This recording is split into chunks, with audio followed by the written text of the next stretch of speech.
മലയാള സിനിമയിൽ തൻ്റേതായ വ്യക്തിത്വം എപ്പോഴും കാത്തു സൂക്ഷിച്ചിരുന്ന നടിയാണ് പാർവതി.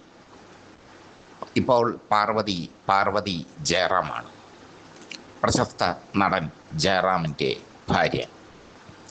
വിവാഹിതരെ ഇതിലേ എന്ന ബാലചന്ദ്രമേനോൻ ചിത്രത്തിലൂടെ സിനിമയിൽ അരങ്ങേറ്റം കുറിച്ച പാർവതി വളരെ പെട്ടെന്ന് മലയാളികളുടെ പ്രിയങ്കരിയായി മാറി.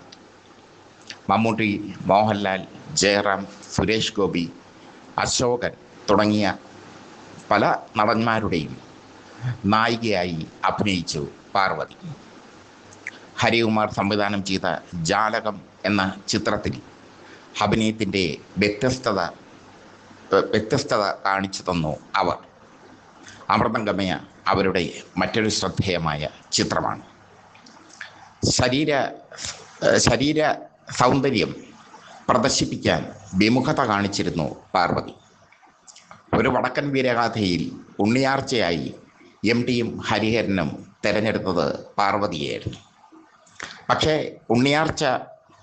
ഉണ്ണിയാർച്ചയുടെ വേഷം പാർവതി ധരിക്കാൻ വിസമ്മതിച്ചു. അങ്ങനെ എം.ടിയുടെയും ഹരിഹരൻ്റെയും വമ്പൻ പ്രോജക്റ്റ് പാർവതി തള്ളിക്കളഞ്ഞു. പിന്നീട് ആ വേഷം അഭിനയിച്ചത് മാധവിയാണ്. മാധവിയുടെ അഭിനയ ജീവിതത്തിലെ ഏറ്റവും ശക്തമായ വേഷമായി അത് അറിയപ്പെട്ടു. പാർവതി മലയാളത്തിൽ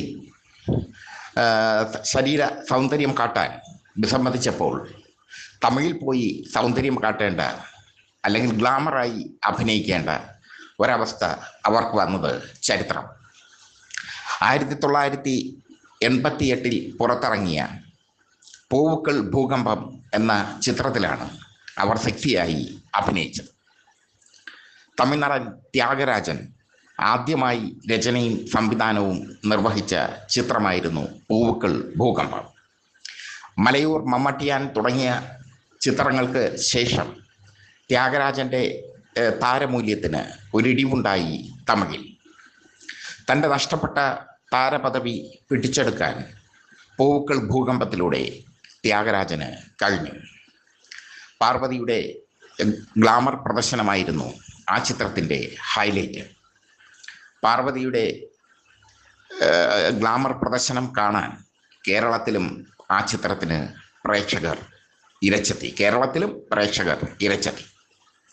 പാർവതിയെ സംബന്ധിച്ചിടത്തോളം ആ തിരഞ്ഞെടുപ്പ് തെറ്റായിരുന്നു എന്നവർ പിന്നീട് പറഞ്ഞു ഒരഭിമുഖത്തിൽ. പ്രശസ്ത സിനിമാ വാരികയായിരുന്ന വെള്ളി നക്ഷത്രത്തിന് നൽകിയ അഭിമുഖത്തിലാണ് അവർ ഇക്കാര്യം തുറന്ന് സമ്മതിച്ചത്. അതിൽ അഭിമുഖം നടത്തുന്ന പത്രപ്രവർത്തകൻ പാർവതിയോട് ചോദിക്കുന്നു, പൂവുകൾ ഭൂകമ്പം എന്ന ചിത്രത്തിൽ അഭിനയിച്ചത് തെറ്റായി എന്ന് തോന്നുന്നുണ്ടോ? മലയാളത്തിലും അങ്ങനെ സെക്സിയായി അഭിനയിക്കും. അപ്പോൾ പാർവതി പറഞ്ഞ മറുപടി, മലയാളികൾ തന്നെ ഒരു ബേബി ശാലിനിയായിട്ടാണ് കാണുന്നത് എന്നായിരുന്നു. മലയാളത്തിൽ താൻ ഒരിക്കലും സെക്സിയായി അഭിനയിക്കില്ല എന്നായിരുന്നു. മാത്രമല്ല, പൂവുക്കൾ ഭൂകമ്പത്തിന് ശേഷം തമിഴിൽ നിന്ന് ഒരുപാട് ഓഫറുകൾ അവർക്ക് ലഭിച്ചു. എല്ലാം ശരീര പ്രദർശനത്തിൻ്റെ സാധ്യതകൾ തേടിക്കൊണ്ടുള്ള ഓഫറുകളായിരുന്നു. ആ ഓഫറുകളെല്ലാം അവർ നിരസിച്ചു.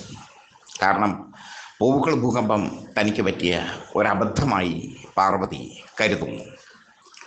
പാർവതിക്ക് പിന്നീട് തമിഴ് സിനിമയിൽ അഭിനയിക്കാനുള്ള ത്വര അല്ലെങ്കിൽ ആഗ്രഹം അതോടെ നശിച്ചു. അതിൽ ത്യാഗരാജനും പാർവതിയുമൊത്തുള്ള ഗ്ലാമർ രംഗങ്ങൾ സമൃദ്ധമായി ഉണ്ട്.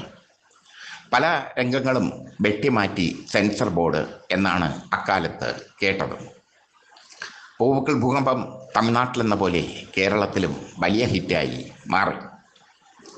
ന്യൂഡൽഹിയിലെ സേലം വിഷ്ണുവിലൂടെ ത്യാഗരാജൻ മലയാളികൾക്ക് പരിചിതനായിരുന്നു. അതുകൊണ്ട് തന്നെ ത്യാഗരാജൻ സിനിമകൾക്ക് ഒരു മിനിമം കളക്ഷൻ ഉണ്ടായിരുന്നു. തിരുവനന്തപുരത്ത് തമിഴ് ചിത്രങ്ങൾ മാത്രം പ്രദർശിപ്പിക്കുന്ന 2 തിയേറ്ററുകൾ ഉണ്ടായിരുന്നു.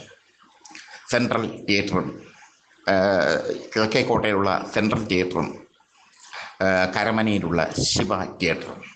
സെൻട്രൽ തിയേറ്ററിലാണ് ഭൂവുക്കിൾ ഭൂകമ്പം വന്നത്. ആദ്യ ദിനം തന്നെ പാർവതിയുടെ നഗ്നത കാണാൻ പ്രേക്ഷകർ ഇടിച്ചു കയറി. ഭൂവുക്കിൾ ഭൂകമ്പം കേരളത്തിലും തരംഗമായി മാറി.